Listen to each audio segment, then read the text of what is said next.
Assalamualaikum warahmatullahi wabarakatuh dan salam sejahtera.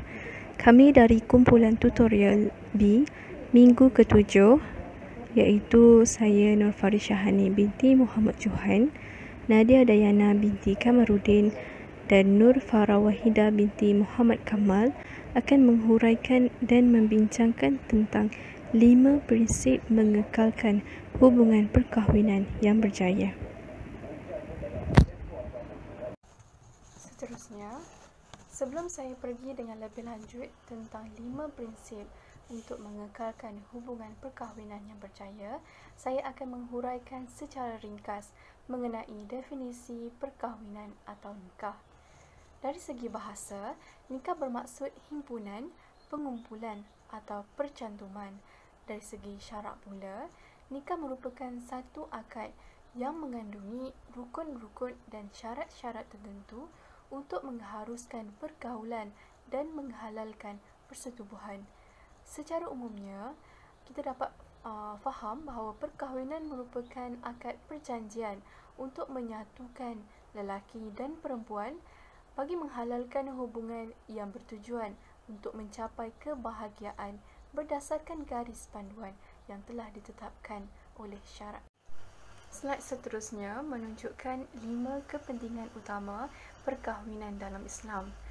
Perkahwinan dapat memenuhi dan melengkapkan kehendak fitrah manusia. Ini sesuai dengan fitrah manusia yang inginkan hidup berteman dan berpasang-pasangan. Seterusnya, perkahwinan dapat memelihara maruah dan martabat seseorang manusia. Ketiga, perkahwinan dapat menambah dan memelihara keturunan manusia, iaitu menambah zuriat atau anak daripada keturunan sendiri. Keempat, perkahwinan dapat menghadirkan ketenteraman jiwa dalam diri manusia. Dan yang kelima, perkahwinan dapat mengelakkan manusia daripada kerosakan dan keruntuhan akhlak seperti berlakunya zina berleluasa. Berdasarkan surah Ar-Rum ayat 21, Allah telah berfirman yang bermaksud, dan di antara tanda-tanda kekuasaannya ialah dia menciptakan untukmu isteri-isteri dari jenismu sendiri, supaya kamu cenderung dan merasa tenteram kepadanya, dan dijadikannya di antaramu rasa kasih dan sayang. Sesungguhnya pada yang demikian itu benar-benar terdapat tanda-tanda bagi orang yang berfikir. Berdasarkan petikan surah ini, menurut tafsir Ibn Kathir, Allah telah menciptakan dari jenis kalian wanita sebagai pasangan hidup untuk merasa cenderung dan tenteram serta berkasih sayang antara sesama jenis. Hal ini telah membuktikan bahawa ia merupakan salah satu kepentingan perkahwinan dalam Islam yang telah dijanjikan oleh Allah. Slide seterusnya menunjukkan informan-informan yang telah ditemu bual oleh ahli kumpulan kami. Jadi informan yang pertama merupakan Encik Ahmad bin Hassan, di mana tempoh perkahwinan beliau ialah selama 36 tahun. Beliau telah menyatakan 5 prinsip untuk mengekalkan perkahwinan berjaya, iaitu yang pertama, sentiasa percaya kepada pasangan. Kedua, menghormati pasangan. Ketiga, memahami tanggungjawab bersama. Keempat, bersabar dengan sikap berbeza. Kelima, menerima kekurangan dan kelebihan pasangan.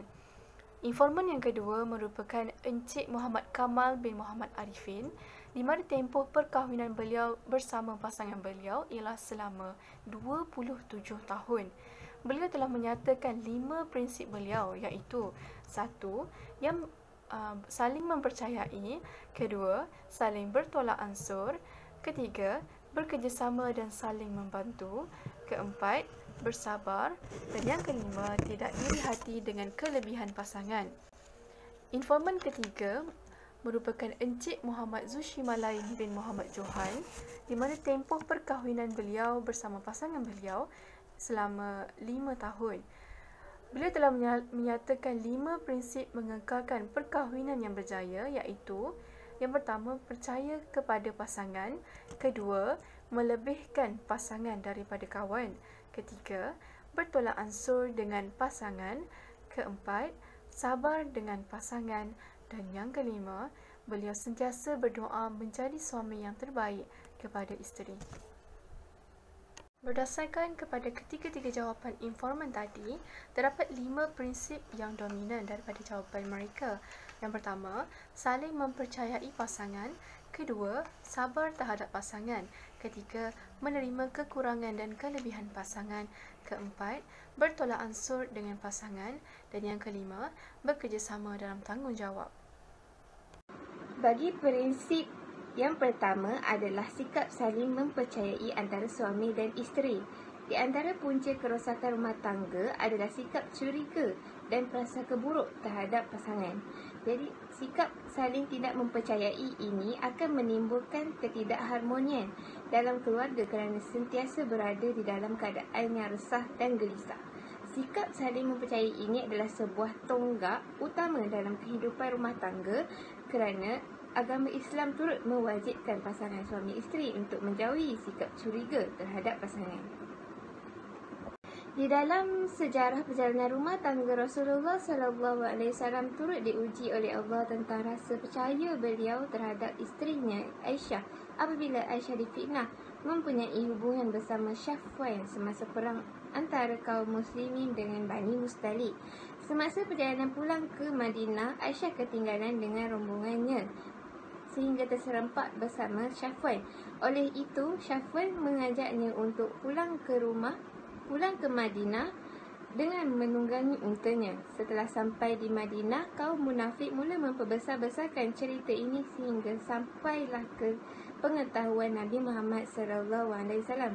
Namun Nabi Muhammad SAW tidak terus mempercayai kata-kata kaum munafik itu sehinggalah turun ayat An-Nur ayat 11 hingga 26 yang mensucikan isterinya Aisyah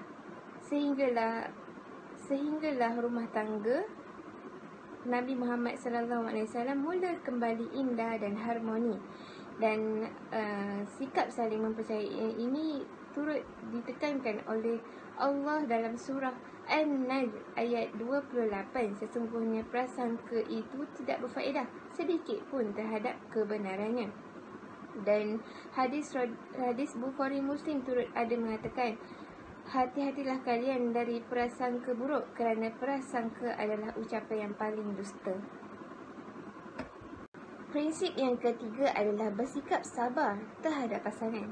Sifat sabar adalah sifat yang paling mulia di sisi Allah Subhanahu Wa Taala sehingga disebutkan di dalam Al-Quran sebanyak 70 kali, dan sudah tentunya orang yang bersabar ini akan mendapat ganjaran pahala yang berlipat ganda di sisi Allah kerana tidak semua manusia boleh terus bersabar dalam pelbagai situasi yang dihadapi. Dalam surah Al-Baqarah ayat 153 ada meriwayatkan bahawa, wahai orang-orang yang beriman, mintalah pertolongan kepada Allah dengan sabar dan solat kerana sesungguhnya Allah bersama orang-orang yang bersabar. Maka dalam konteks kehidupan berumah tangga, pasangan perlulah bersiap sedia dengan sebarang ujian dan terus bersabar dengan sentiasa memperbaiki kelemahan diri kita sebelum membuat sebarang keputusan.